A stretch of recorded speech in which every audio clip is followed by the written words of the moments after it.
ധ്യാനപീഠചിന്തകൾ.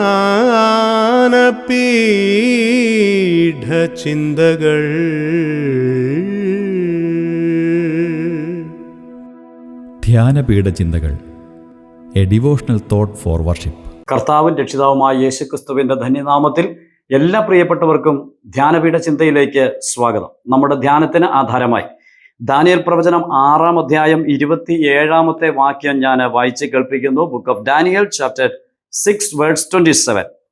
അവൻ രക്ഷിക്കുകയും വിടുവിക്കുകയും ചെയ്യുന്നു. അവൻ ആകാശത്തിലും ഭൂമിയിലും അടയാളങ്ങളും അത്ഭുതങ്ങളും പ്രവർത്തിക്കുന്നു. അവൻ ദാനിയേലിനെ സിംഹവായിൽ നിന്ന് രക്ഷിച്ചിരിക്കുന്നു. നമുക്ക് വളരെ സുപരിചിതമായിരിക്കുന്ന ഒരു വാക്യശകലമാണ് ഈ പ്രഭാതത്തിൽ വായിച്ച് കേൾപ്പിച്ചത്. ദാനിയേൽ എന്ന് പറയുന്ന എബ്രായ പുരുഷനെ സിംഹത്തിന്റെ കുഴിയിലേക്ക് എറിഞ്ഞു കളഞ്ഞ ചരിത്രമാണ് 6-ാം അധ്യായത്തിൽ കാണുവാൻ കഴിയുന്നത്. എന്നാൽ സിംഹം തന്നെ തൊടാതെ ദൈവത്തിന്റെ അദൃശ്യമായ കരങ്ങളാൽ ദാനിയേൽ വിടുവിക്കപ്പെടുവാൻ ഇടയായിട്ട് തീർന്നു. ദൈവം സിംഹത്തിന്റെ വായടച്ച് കളഞ്ഞു എന്ന് നാം വായിക്കുന്നു. അവിടെ നിന്നും ദാനിയേലിനെ തിരികെ കയറ്റുകയും, ദാര്യാവേശ് എന്ന് പറയുന്ന രാജാവ് ദാനിയേലിന്റെ ജീവിതത്തിൽ ഈ സംഭവിച്ച വലിയ പ്രവൃത്തി കണ്ടിട്ട് താൻ വെളിപ്പെടുത്തുന്ന ഒരു യാഥാർത്ഥ്യമാണ് നാം ഇപ്പോൾ 27-ാം വാക്യത്തിൽ വായിച്ച് കേട്ടത്. ഇവിടെ നാം വായിച്ചപ്പോൾ ദാര്യാവേശ് പരസ്യമായിട്ട് പ്രസ്താവിക്കുന്ന നമ്മുടെ ദൈവത്തെക്കുറിച്ചുള്ള ചില ചിന്തകൾ കാണുവാൻ കഴിയും. ഒന്നാമത് ദാര്യാവേശ് പറഞ്ഞത് അവൻ രക്ഷിക്കുകയും വിടുവിക്കുകയും ചെയ്യുന്നു എന്നാണ്.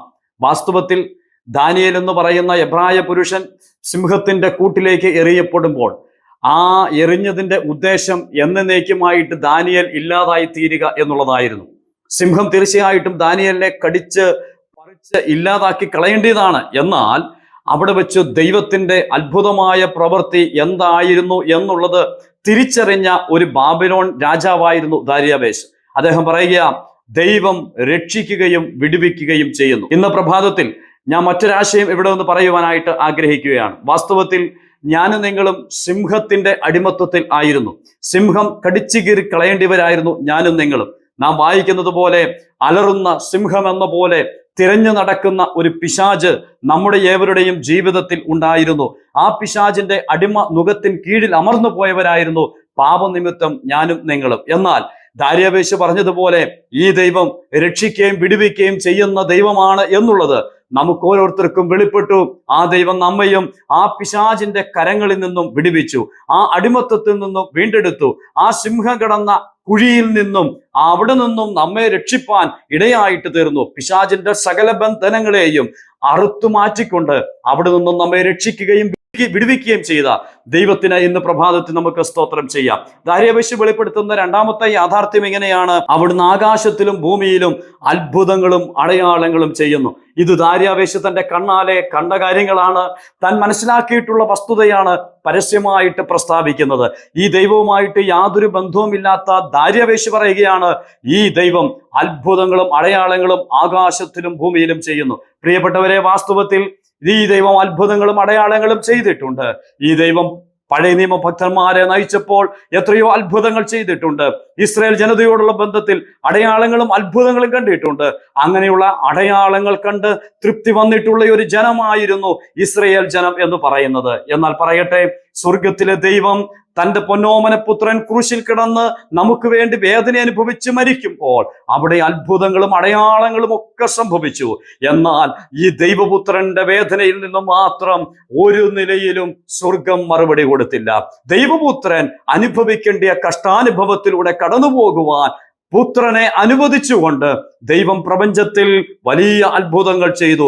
കല്ലറകൾ തുറന്നു, മരിച്ച വിശുദ്ധന്മാർ കല്ലറകളിൽ നിന്നും ഉയർത്തെഴുന്നേൽപ്പാനിടയായിട്ട് തീർന്നു.